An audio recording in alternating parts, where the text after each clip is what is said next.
UKLO 1 year masters. No IELTS required up to 5 years visa. High visa success rate.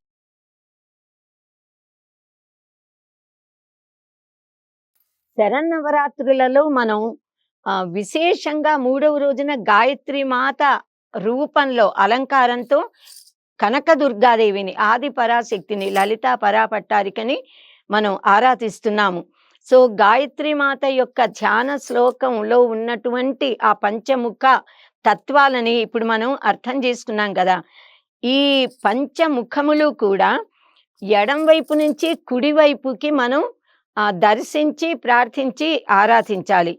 ఎందుకంటే మొదటి ముఖం ముత్యంలాగా ఉంటుంది, అలా వరుసలో రెండవది పగడంలా, మూడవది అంటే మధ్యలో ఉన్న ముఖం బంగారు రంగులో ఉంటుంది, నాలుగవ ముఖం నీలి రంగులో ఇంద్రనీల మణిలా ప్రకాశిస్తుంది, ఐదవ ముఖం స్వచ్ఛమైన తెలుపు సూర్య కాంతిలాగా మధ్యాహ్నపు కాంతిలాగా స్వచ్ఛమైన మెరుపుతో కూడిన తెలుపు వర్ణంలో ఉంటుంది. ఇలా ఈ 5 ముఖాలు కూడా మనకి భక్తి జ్ఞాన కర్మ ధ్యాన వైరాగ్యాలని కలిగిస్తాయి అని మనం చెప్పుకున్నాము. సో ఆ తత్వాన్ని గ్రహించి వాటిని మనకి ఇవ్వమని అమ్మను ప్రార్థించాలి. ప్రతి ముఖానికి కూడా పాలనేత్రంతో కలిసి పరమశివుడికి ఉన్నట్లుగా అమ్మ కూడా త్రినేత్రి, 3 కన్నులు ఉంటాయి, చంద్రరేఖ ఉంటుంది ఈశ్వరుడికి ఉన్నట్టుగా. రత్న కిరీటాలు అమ్మవారి శిరస్సుల మీద ఉంటాయి. సో ఈ అమ్మవారి గాయత్రీదేవి యొక్క శరీరము శుద్ధ స్ఫటిక నిభము అని అంటే అర్థం ఏమిటి అంటే శుద్ధ సత్వగుణం, జ్ఞాన స్వరూపము, జ్ఞాన స్వరూపిణిగా అమ్మవారు ప్రకాశిస్తూ ఉంటుంది. ఈ గాయత్రి మాతకి 5 ముఖములు ఉన్నాయి కనుక 10 భుజాలు, దశభుజాదేవి అమ్మవారు. ఈ 10 చేతుల్లో కూడా ఒక ఎడమ చెయ్యి ఒక కుడి చెయ్యి క్రమంలో ఇలా పైనుంచి కిందికి 5 ఉంటాయి. ఆ చేతుల్లో కింది నుంచి పైకి మనం కనుక గమనిస్తే ఏ ఏ వస్తువులని ఆయుధాలని అమ్మ ధరిస్తుందో వాటిని మనం తలుచుకుని స్మరించి నమస్కరించుకోవాలి. వరద అభయ హస్తాలు కింద ఉన్నటువంటి చేతులు, తర్వాత మధ్యలో ఉన్న 2 చేతుల్లో అమ్మవారి ఎడమ చెయ్యి అంటే వరద ముద్ర కిందికి చూపిస్తున్నట్టుగా ఉంటుంది, అభయముద్ర అభయాన్ని ఇస్తున్నట్లుగా ఉంటుంది, వరద ముద్ర ఇలా ఉంటుంది. సో ఆ చేత్తో వరాలను ఇచ్చే తల్లి, అభయాన్ని మనకి కుడి చేత్తో అభయముద్ర వరాలు ఇస్తుంది, అభయాన్ని ఇస్తుంది. సో ఈ చేతులకి పైన ఉన్న 4 చేతుల్లో కూడా అమ్మవారు అంకుశాన్ని, దానిపైన పుర్రె భాగం కపాలాన్ని ధరిస్తుంది, దానిపైనున్న 3వ చేతిలో శంఖము, దానిపైనున్న అంటే అది 4వది, దానిపైనున్నదంటే 5వ చేతిలో ఎర్ర తామర పువ్వుని కూడా ధరించి ఉంటుంది. ఇలా ఎడం వైపు. ఇంకా కుడిపక్క మిగిలిన 4 చేతుల్లో అంటే వరద అభయ ముద్రల తర్వాత ఉన్న 4 పై చేతిలో గదని ధరిస్తుంది, దానిపైన చక్రాన్ని, ఆ చక్రానికి పైన ఎర్ర తామర పువ్వుని, ఇలా అమ్మవారు అనేక ఆభరణాలని ధరిస్తుంది. వీటన్నింటి లక్షణాలని కూడా శక్తుల తాత్విక అర్థాలని మనం చెప్పుకున్నాం ఇంతకు ముందరే. కనుక ఏ అమ్మవారి చేతిలో ఈ ఆభరణాలు ఆయుధాలు అలంకారాలు ఉన్నా అవన్నీ కూడా అలాంటి శక్తి కలవే.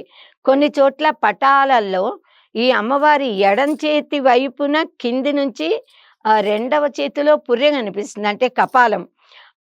ఈ కపాలానికి బదులుగా అన్నపూర్ణ మాత చేతిలో ఉండే అన్న పాత్ర, అన్నముతో నిండిన పాత్ర కనిపిస్తుంది కొన్ని పటాలలో. అంటే ఈ గాయత్రి మాతే మనకి అన్నాన్ని సమకూర్చే అన్నపూర్ణాదేవి స్వరూపిణి అని మనకు అర్థమవుతుందంటే మనకి జ్ఞానాన్ని ఆహారాన్ని కూడా ఇచ్చే తల్లి. ఎప్పుడూ జ్ఞాన వైరాగ్య సిద్ధ్యర్థం భిక్షాందేహి అని ప్రార్థిస్తాం కదా. సో ఈ తత్వాలని మనం తెలుసుకోవాలి. ఇంకా గాయత్రి మాత హంస వాహని అయి ఉంటుంది, లేదా పద్మములో ఆసీనురాలై ఉంటుంది అనంటే, హంస అనంటే పరమహంసలు అని అర్థం, హంసలు అంటే శ్వాసలని అర్థం. హంస పాలు నీరు కలిపి ఇస్తే పాలని త్రాగి నీరుని వదిలే శక్తి కలిగిన ఏకైక ప్రాణి ఈ సృష్టిలో హంస. అలాంటి హంస అంటే జ్ఞానాన్ని అజ్ఞానాన్ని, నిత్యాన్ని అనిత్యాన్ని వేరు చేయగల శక్తి కలది అని భావించాలి. హంసవాహనిగా అమ్మవారిని ఆరాధిస్తే మనకు ఆ వివేక జ్ఞానం కలుగుతుంది. ఏది శాశ్వతమో ఏది అశాశ్వతమో అర్థమవుతుంది. ఏది నిత్యమో ఏది అనిత్యమో, ఏది మంచి ఏది చెడు, ఏది పుణ్యం ఏది పాపం, ఆ జ్ఞానం కలుగుతుంది. అలాగే ఈ అమ్మవారు పద్మంలో కూర్చుని ఆసీనురాలై ఉంటే పద్మము జ్ఞానానికి, వికసనకు, సహజ సౌకుమార్యానికి ప్రతీకలని చెప్పుకున్నాము. ఆ శక్తులు మనకి లభిస్తాయి. అలాగే ఈ గాయత్రి మాత ఒక దేవత. ఈ గాయత్రి మాతే ఒక మంత్రము. ఈ మంత్రమే గాయత్రి మాతే మంత్ర స్వరూపిణి. ఈవిడ ఛందస్సు. గాయత్రి అనేది ఒక వైదిక ఛందస్సు. మనకి వేదాల్లో 7 ఛందస్సులుంటాయి. అందులో గాయత్రి ఛందస్సు. గాయత్రి మాత పరబ్రహ్మ స్వరూపిణి అని మనం గుర్తించాలి. ఈ పంచముఖాలని చెప్పుకున్నాం కదా. గాయత్రి మాత యొక్క పంచముఖాలు కూడా పంచభూతాలకి ప్రతీకలు. పృథివ్య తేజో వాయురాకాశాలకి, నేల నీరు నిప్పు గాలి ఆకాశము, ఈ 5ంటికి కూడా ప్రతీకలు. అంతేకాదు సృష్టి స్థితి లయ తిరోధాన అనుగ్రహములు అనే పంచకృత్యాలని కూడా ఇవి తెలియజేస్తాయి. అంటే అమ్మవారి 10 చేతులు 10 దిక్కులకి సంకేతాలు. 10 దిక్కులలో నిండిన సకల శుభాలని మనకు అనుగ్రహించే తల్లి. 10 దిక్కులలో ఉన్న సర్వ ప్రాణికోటిని కాపాడే తల్లి. అంతేకాదు పంచ జ్ఞానేంద్రియాలు, పంచ కర్మేంద్రియాలు, 10 ఇంద్రియాలని కూడా శుద్ధిపరిచే తల్లి. అంతేకాకుండా ఈ 10 ఇంద్రియాలతో అంతఃకరణ చతుష్టయం అనబడి మన అంతఃకరణం 11వ ఇంద్రియం. దాన్ని ఈ 11ంటిని కనుక మనం అమ్మవారికి సమర్పణ చేస్తే మనకి ముక్తినిచ్చే తల్లి. ఎందుకంటే అమ్మవారికి దశభుజాలుండి మూర్తి ఉంది. సో మనము ఆ విధంగా అనేక తత్వాలు, రహస్యాలు అమ్మ మూర్తిలో నిండి ఉన్నాయి. అమ్మవారు త్రినేత్ర కదా. ఆ 3 కన్నులు ఏవి అంటే, మూడవది ఎప్పుడు జ్ఞాననేత్రము అని చెప్పుకుంటూ ఉంటాం కదా. సూర్యుడు, చంద్రుడు, అగ్ని, ఈ ముగ్గురు కూడా అమ్మవారి త్రినేత్రాలు. అంటే సూర్య చంద్రులు అగ్ని అమ్మవారి అధీనంలో ఉంటాయంటే కాల స్వరూపిణి, కాలాన్ని నిగ్రహించే శక్తి అమ్మవారే అని మనం తెలుసుకోవాలి. ఇంకా 3 కన్నుల మనకేం చెప్తాయి అని అంటే, త్రిసంధ్యలలో అమ్మవారిని ఆరాధించాలి. అగ్ని స్వరూపంగా ఇంట్లో ఆరాధించాలి. సూర్య స్వరూపంగా సూర్య భగవాను ఆరాధించాలి. చంద్రుల్లోని అమృతత్వాన్ని పొందడానికి చంద్రుణ్ణి ఆరాధించాలి. ఇంకా అమ్మవారి కిరీటంలో ఉండే ఆ నవరత్నాలు అవన్నీ ఆకాశంలో రోదస్లో ఉన్నటువంటి గ్రహ నక్షత్రాలకి గోళాలకి కూడా ప్రతీకలు. గాయత్రి మాత శిరస్సు మీద ప్రకాశించే ఆ చంద్ర రేఖ అది షోడశి కళ. చంద్రుడి 15 కళలు అమ్మవారి షోడశి కళ నుంచే అనుగ్రహించబడుతున్నాయి.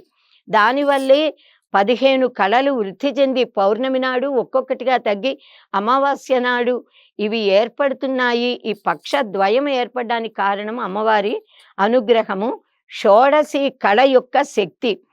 అందుకే మనం అష్టమి నాటి చంద్రరేఖ అని అంటాము. పరమశివుడికి, గణపతికి, అమ్మవారికి కూడా ఉన్నటువంటి ఆ చంద్రరేఖ అష్టమి చంద్ర విభ్రాజ దళికస్థల శోభిత అనే నామం అమ్మవారిని కీర్తించేటప్పుడు. అంటే పౌర్ణమి నుంచి చూసుకున్నా, అమావాస్య నుంచి చూసినా ఆ అష్టమి నాటి చంద్రరేఖలోని కాంతిలో ఎదుగు తరుగుదలలు ఉండవు. ఎక్కువ ఉండదు, తక్కువ ఉండదు, ఒకేలా ఉంటుంది. అమావాస్య నుంచి ఒక్కొక్క కళ పెరుగుతుంది, పౌర్ణమి నుంచి ఒక్కొక్క కళ తరుగుతుంది. అంతే, కళలలో తేడా ఉన్నాయి. షోడశి కళ ఆ అష్టమి చంద్ర కళ కనుక అందులో తరుగు అనేది ఉండదు. ఇన్ని సత్యాలని, ఇన్ని రహస్యాలని మనం తెలుసుకోవాలి. కనుక జగన్మాత గాయత్రీదేవి యొక్క శరీర కాంతి శుద్ధ సత్వానికి ప్రతీక, నిష్కళ తత్వానికి, పరబ్రహ్మ తత్వానికి ప్రతీక. విశ్వజనని అయినటువంటి గాయత్రి మాత దుష్ట శిక్షణ, శిష్ట రక్షణ చేస్తుంది.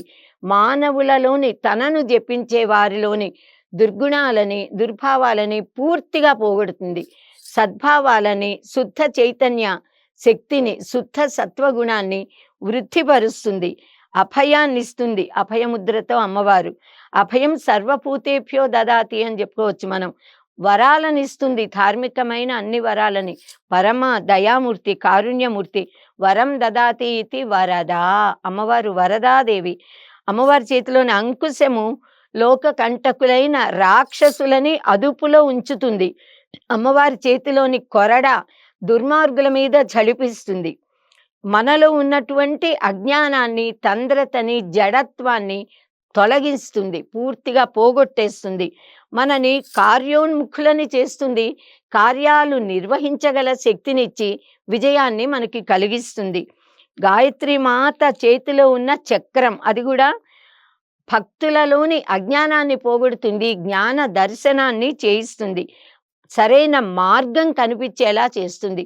చీకట్లో పయనిస్తుంటే మనకి మార్గం తెలీదు, వెలుగు కావాలి. ఆ వెలుగు సుదర్శన చక్రము, అమ్మ చేతిలో ఉన్నటువంటి చక్రం. అలాగే గాయత్రి మాతనే మనం గాయత్రిగా, సావిత్రిగా, సరస్వతిగా ఆరాధిస్తాము. ప్రాతర్ గాయత్రి, మధ్యాహ్నే సావిత్రి, సాయం సరస్వతి, ఏవం ఆవాహనం కృత్వా సంధ్యాయాం జపమాచరేత్ అని చెప్పారు. అంటే ఉదయం గాయత్రిగా, మధ్యాహ్నం సావిత్రిగా, సాయంత్రంలో సరస్వతి మాతగా గాయత్రి దేవతను మనం ఆరాధించాలి. అమ్మవారి చేతిలో ఉన్న శంఖము భక్తులకు వాక్ శక్తిని, వాక్ శుద్ధిని, వాక్ సిద్ధిని కూడా కలిగిస్తుంది, అనుగ్రహిస్తుంది. ధ్రువుడు పరమాత్మను ప్రార్థిస్తే శ్రీహరి ప్రత్యక్షమైనప్పుడు ఆయనను ఎలా కీర్తించాలో తెలియకపోతే శ్రీ మహావిష్ణువు తన శంఖంతో ఆ ధ్రువుడి బుగ్గ మీద ఇలా నిమిరాడట. వెంటనే పరమద్భుతమైన స్తోత్రంతో, శ్లోకాలతో కీర్తించాడు. సో అది శంఖానికి ఉన్న శక్తి. ఈ శంఖారావం చేయగానే రాక్షసుల గుండెలన్నీ తుత్తునియలైపోతాయి. తనను సేవించేవారు తన దగ్గరికి చేరగలుగుతారు అని చెప్పడానికి అమ్మ కపాలాన్ని ధరిస్తుంది. అంటే కపాలం అనంటే దేహం వెళ్ళిపోయాక, జీవుడు ప్రాణి వెళ్ళిపోయాక దేహం, అందులో మిగిలేది కపాలం. ఇలా అందరూ తనని ప్రార్థించేవారు తన దగ్గరికే వస్తారు అని చెప్పడం ఒక లక్షణమైతే, కపాలాలని అమ్మ కపాలాన్ని ఎందుకు పట్టుకుంటుంది అంటే, ఎవరైనా ఎంత పెద్ద అధికారంలో ఉన్నా, ఎన్నేళ్ళు బ్రతికినా, ఎన్ని భోగాలు అనుభవించినా, చివరికి ఇదిగో ఈ స్థితే వీరికి కలుగుతుంది. ఎవ్వరూ ఈ ప్రపంచంలో శాశ్వతంగా ఉండరు, కాలం నా అధీనంలో ఉంది అని చెప్పడానికే అమ్మ ఆ చేతిలో కపాలాన్ని ధరిస్తుంది. ఇంకా అమ్మవారి చేతిలో ఎర్ర కలువలు, పద్మాలు ఉంటాయి. ఆ వికసనకి, సుగంధానికి, సౌకుమార్యానికి, జ్ఞానానికి ప్రతీకలవి. మన బుద్ధులు కూడా అమ్మని ఆరాధిస్తే పద్మం వికసించినట్లుగా బుద్ధులు వికసిస్తాయి అని మనం గ్రహించి అమ్మని ఆరాధించాలి. ఇంకా చంద్రరేఖని షోడశీ కళ అని చెప్పుకున్నాము. దాంతో పాటుగా సాధకులు యోగా సాధన చేసేటప్పుడు కుండలిని సాధన చేస్తారు. కుండలిని యోగ సాధన చేసేటప్పుడు కూడా ఆ కుండలిని శక్తిని మేల్కొల్పాలి ముందు. తర్వాత అది మూలాధారంలో ఉంటుంది కదా, 3 చుట్టాలు చుట్టుకున్న నాగుపాముల, అది మూలాధారంలోంచి స్వాధిష్టానం, మణిపూరం, అనాహతం, విశుద్ధి, ఆజ్ఞాచక్రాలను దాటి ఆ పైకి సహస్రారంలోకి ప్రవేశించేటప్పటికల్లా అక్కడ అమ్మవారు చంద్ర కళ, సహస్రారంలో సహస్ర చంద్ర కళల రూపంలో అమృత స్వరూపిణిగా అక్కడ ఉంటుందిట. అక్కడికి రాగానే సాధకులకి ఆ అమృత ఝరి పెళ్ళుబికి వారి శరీరంలోని 72,000 నాడులను కూడా ఆనందమయం చేసి వారికి బ్రహ్మ జ్ఞానాన్ని, అనంతమైన ఆనందాన్ని, అమందానందాన్ని కలిగిస్తుందిట. అంటే అమ్మవారి చంద్ర కళని ఆరాధిస్తే చంద్ర కళ అమృతాన్ని సాధించగలుగుతాము అని సాధకులు గ్రహిస్తారట. సో గాయత్రీదేవి గాయత్రిగా, సావిత్రిగా, సరస్వతిగా, సంధ్యాదేవిగా, త్రిసంధ్యలు సంధ్యాదేవిగా కూడా ఉపాసించబడుతోంది. గాయత్రి మంత్రంలో 24 అక్షరాలుంటాయి. 24 అక్షరాలు కూడా బీజాక్షరములే అయిన ఏకైక మంత్రము కేవలము త్రిపాద గాయత్రి, 24 అక్షర గాయత్రి. మిగతా ఏ మంత్రంలో తీసుకున్నా బీజాక్షరాలు కొన్నే ఉంటాయి, కొన్ని మామూలుగా ఉంటాయి. కానీ అన్ని బీజాక్షరాలైన మంత్రం అమ్మవారి మంత్రమే.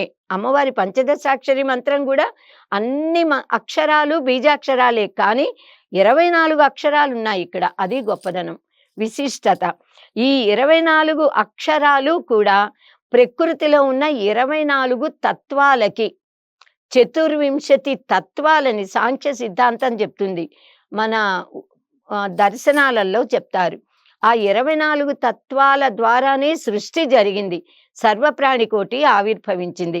ఆ 24 అక్షరాలు 24 తత్వాలకి ప్రతీకలుట. అంటే పంచభూతాలు, పంచ తన్మాత్రలు, పంచ జ్ఞానేంద్రియాలు, పంచ కర్మేంద్రియాలు. తర్వాత మనోబుద్ధి చిత్త అహంకారాలు 24. ఈ 24కి పైన పరమాత్మ. ఈ 24ంటిని ప్రకృతి అనంటే పైన పురుషుడు పరమాత్మ.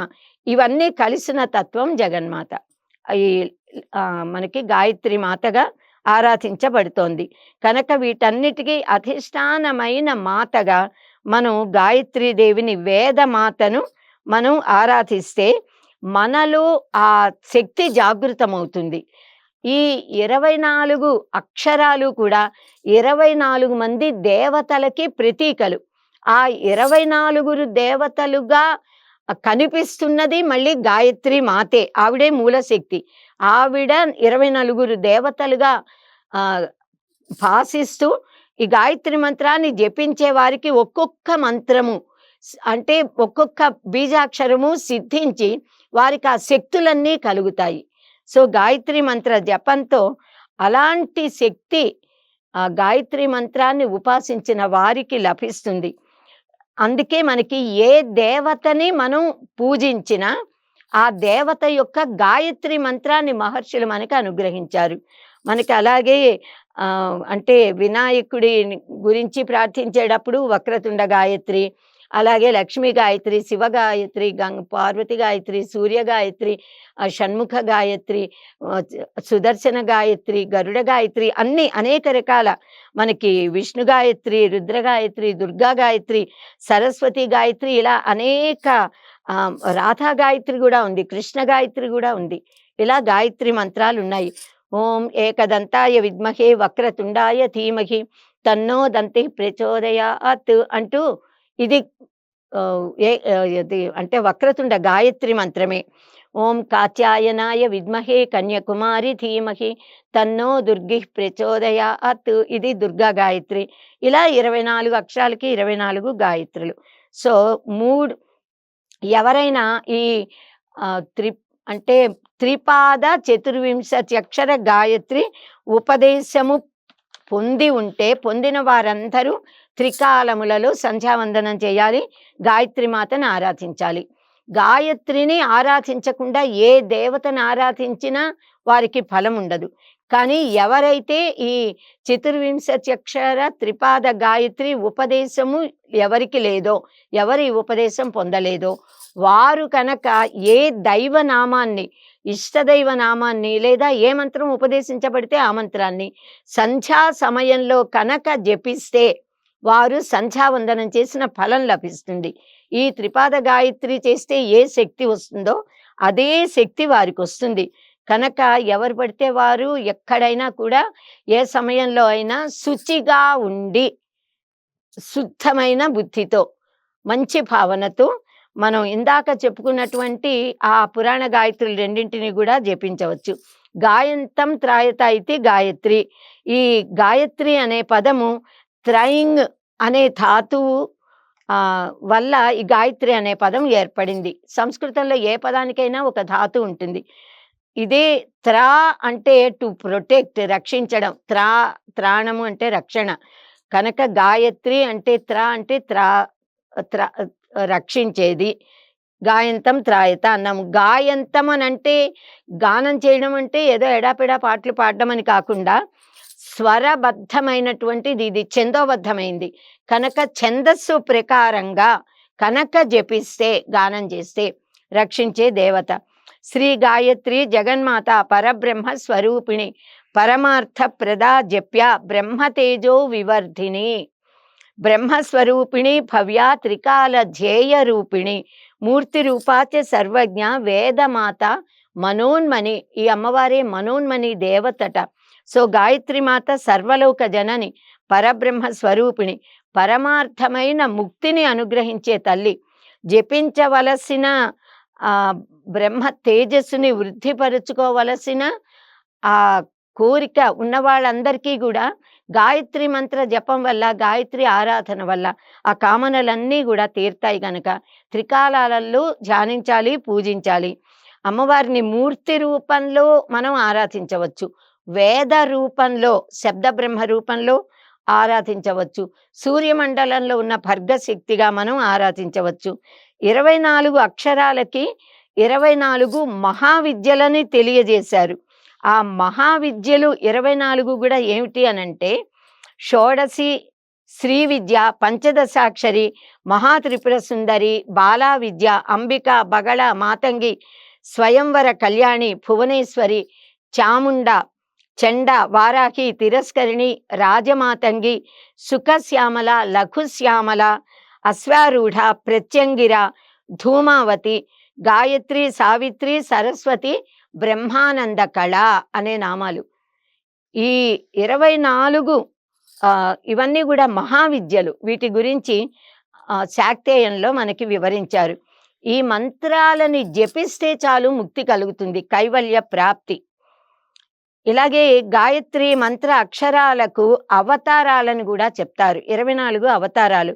మంత్రాక్షర సత్ప్రవృత్తులని కూడా చెప్తారు. మంచి ప్రవృత్తి అంటే జీవన విధానము. మంత్రాక్షరాల మాతృకలని కూడా చెప్తారు 24 అక్షరాలకి. ఇదే విధంగా గాయత్రి మంత్రాక్షర ఋషులని, మంత్రాక్షర కళలను, మంత్రాక్షర దేవీ శక్తులను, ఇంకా మంత్రాక్షరాల ఛందస్సులను, బీజాక్షర శక్తులను కూడా, అంటే వాటి తత్వాలను, ఈ మంత్రాక్షరాల యొక్క రంగులను కూడా చెప్తారు. 24 అక్షరాలకి రంగులున్నాయి, అధిష్టాన దేవతలున్నాయి. ఈ 24 అక్షరాలకి కాదు, అక్షమాలిక ఉపనిషత్తు అని ఒక ఉపనిషత్తులో మనకున్న సమస్త వర్ణమాల మొత్తం ఆ నుంచి క్ష దాకా, ఆ నుంచి హ దాకా ఉన్న అన్ని అక్షరాలకి ఉన్న రంగులను, అధిష్టాన దేవతలను గురించి చెప్పారంటే కేవలం సంస్కృత భాషలో మాత్రమే ఇలాంటి బీజాక్షరాలు ఉంటాయి. అక్షరాలకి మంత్రశక్తి, శబ్దశక్తి, రంగులు, దేవతలు ఉంటారు. గాయత్రి మాత ఆరాధన వల్ల, గాయత్రి మంత్ర జపం వల్ల సాధకులకి కార్య సఫలత కలుగుతుంది, పరాక్రమం వస్తుంది, తుష్టి, పుష్టి, యోగము, ప్రేమ, ఘనత, జ్ఞానము, తేజస్సు, రక్షణ, బుద్ధిబలం, దేహబలం, నిష్ఠ అంటే దృఢత్వము, ధృతి అని అంటాము, ఆ ధృతి కలుగుతుంది.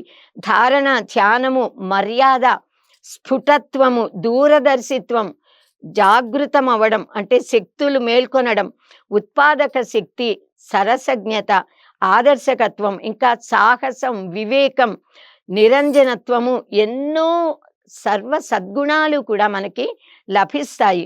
కనుక ఇలాంటి గాయత్రి మంత్రాన్ని యమ నియమ నిష్టలతో కనుక మనం ప్రార్థించినట్లయితే, అమ్మవారి అనుష్ఠానం చేసి మంత్ర జపం చేసినట్లయితే, సరైన స్వరంతో ఆ ఛందస్సుతో ఉచ్చరిస్తూ గాయత్రి మంత్రాన్ని కనుక జపం చేస్తే అప్పుడు కలిగే శబ్ద విస్ఫోటన శక్తి 100 అణుబాంబుల విస్ఫోటన శక్తిని మించిన శక్తి అని మహర్షులు మనకి తెలియజేశారు. కనుక ఇంతటి శక్తి కలిగిన ఈ మంత్రానికి అంత రక్షణ, అంత గోప్యత, కొద్ది అర్హులైన వారికి మాత్రమే ఉపదేశించాలి అనే కట్టడి చేసి, ఆ ఉపదేశం పొందిన వారు చేసే జపం వల్ల సర్వలోకులకి, లోకంలోని సర్వమానవులకి శ్రేయస్సు కలుగుతుంది. అలానే అంటే మన భారతదేశాన్ని, మన ప్రతి ఇంట్లోనూ ఒక పూజా గృహం ఉంటుంది. అలాగే మన ప్రపంచం మొత్తాన్ని ఒక కుటుంబంగా భావిస్తే మన భారతదేశము పూజా గృహం లాంటిది. ఆ పూజా గృహం కనుక పవిత్రంగా ఉంటే ఇల్లంతా ఎలా పవిత్రంగా ఉంటుందో, అలా మన భారతదేశంలోని ప్రజల ఆధ్యాత్మికత కలిగి, ఆధ్యాత్మికమైన భావాలతో, దైవభక్తితో ఉండి ధర్మాన్ని, సనాతన ధర్మాన్ని పాటిస్తూ ఉంటే ప్రపంచంలోని మానవులందరూ సుఖంగా ఉంటారు. కనుక పిల్లలు, పెద్దలు అందరూ ఉచ్చరించదగిన ఈ యోదేవ సవితాస్మాకం అన్న శ్లోకాన్ని, సర్వ చైతన్య రూపాంతం అన్న శ్లోకాలని కూడా చక్కగా అందరూ జపిస్తే, సంధ్యా సమయంలో జపిస్తే ఇంకా ఎక్కువ భర్గశక్తిని, తేజస్సుని కూడా పొందగలుగుతారు.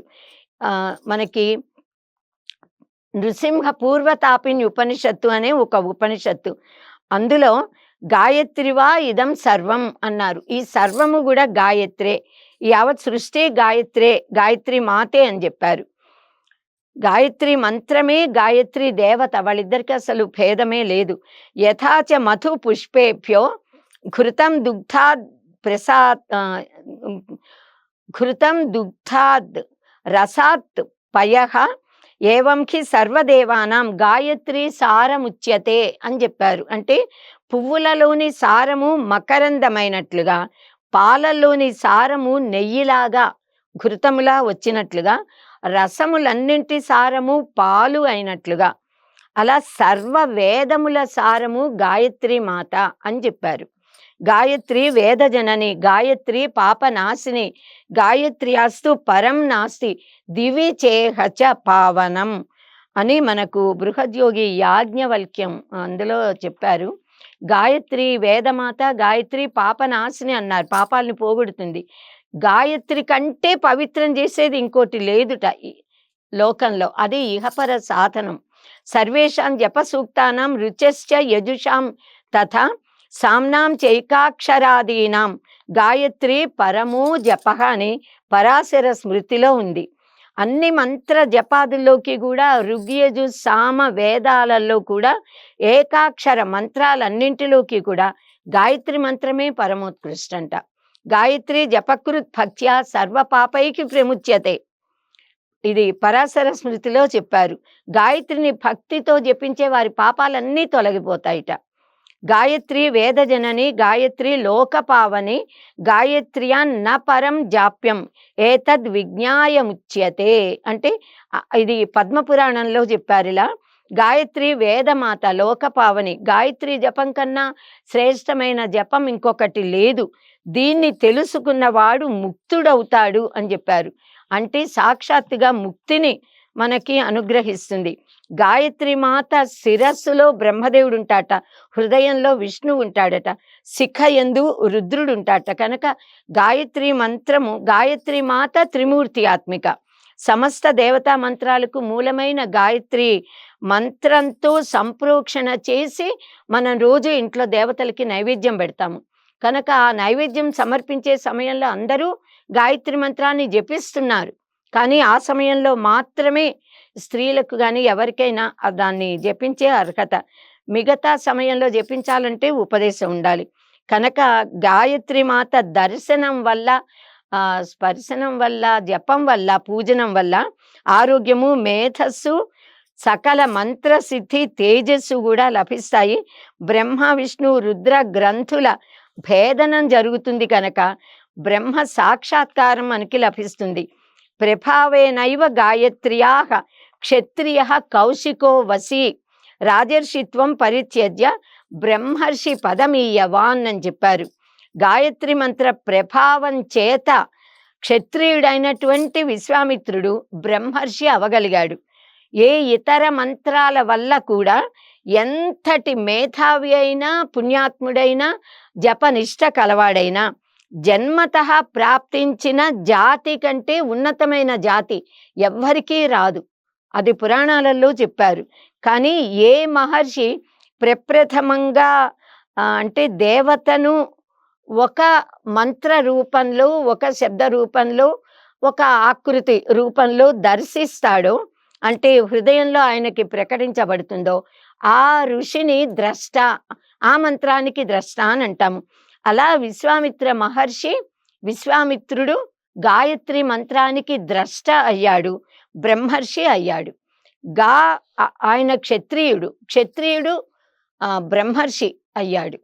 సో గా అంటే గంగా, యా అంటే యమున. గంగా యమున త్రివేణి సంగమం కదా, దీనికి సంకేతం. త్రివేణి అవడం వల్ల ఆ ప్రయాగ, ఆ తీర్థ రాజమైంది. ఆధ్యాత్మిక జగత్తులో త్రివేణి ఏది అంటే గాయత్రి మంత్రం. అందులో త్రిశక్తులు కూడా ఉన్నాయి. సో గాయత్రి మహిమని వేదాలలో, ఉపనిషత్తుల్లో, పురాణాలలో, కావ్య నాటక సాహిత్యాల్లో కూడా అనేకంగా చక్కగా ఆ ఉపాసన గ్రంథాలలో కూడా వివరించారు. గాయత్రి మంత్రాన్ని ప్రతిరోజు సంధ్యావందనం చేసే బ్రాహ్మణులందరూ గూడా, ఉపదేశమైన వారందరూ చెప్పే స్తోత్రించే మంత్రం ఇది. చెప్పుకోవచ్చు, ఇక్కడ తప్పులేదు అని పెద్దలు చెప్పారు గనుకే చెప్తున్నా. స్తుతామయ వరద వేదమాత ప్రచోదయంతాం పావమాని ద్విజానాం ఆయుః ప్రాణం ప్రజాం పశుం కీర్తిం ద్రవిణం బ్రహ్మవర్చసం మహ్యం దత్వా వ్రజత బ్రహ్మలోకం.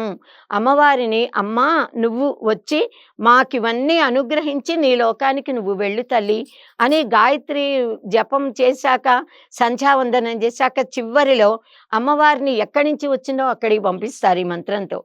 అంటే నీ భక్తులకు ద్విజుల అనుమతి పొంది భూమి మీద ఉన్న శ్రేష్టమగు దివ్యమైన మేరు పర్వతమైన నీ స్వస్థానానికి నీవు సుఖంగా చేరి పరమశివుడితో కలిసి అక్కడ ఉండమ్మా అని ప్రార్థిస్తున్నారట. అంటే ఈ ప్రార్థన వల్ల మానవులకి ఆయుష్, వర్చస్సు, ఇంకా జ్ఞానము, తేజస్సు అన్నీ కలుగుతాయి. ఇవన్నీ ఇవ్వమని ప్రార్థిస్తున్నారు. వేదవ్యాస మహర్షి జనమేజయుడికి మహాభారతంలో గాయత్రి మంత్రం మహిమ గురించి చెప్పారు. రాజా, పూర్వం ఒకప్పుడు మానవుల దుష్ప్రవర్తన వల్ల చాలా సంవత్సరాలు వానలు కురవలేదు, కరువు కాటకాలు ఏర్పడ్డాయి. వర్షాలు లేక, తిండి దొరక్క మానవులంతా బాధపడుతూ మనిషి పీకు తినే దుస్థితి ఏర్పడిందిట. ఆ సమయంలో బ్రాహ్మణులు చాలామంది గౌతమ మహర్షి యొక్క తపో మహిమను గురించి విని వెళ్ళి గౌతమ మహర్షిని ప్రార్థిస్తారు, మాకు ఆశ్రయం ఇవ్వు, తిండి ఇచ్చి కాపాడమని. గౌతమ మహర్షి వారందరినీ, ఎంతమంది వచ్చినా అందరినీ ఆదరించి వారందరికీ అన్నపానాదులు వసతి సమకూర్చడం కోసం గాయత్రి మాతని ప్రార్థించాడట.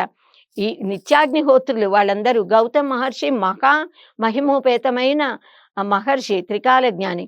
ఆయన ఉపాసనకి గాయత్రి మాత సంతోషించి ప్రత్యక్షమయ్యి ఒక అక్షయ పాత్రనిచ్చి, ఈ పాత్రతో నువ్వు కరువు తగ్గేదాకా ఎన్ని లక్షల మందికైనా అన్నపానాలు సమకూర్చగలవని చెప్పిందిట.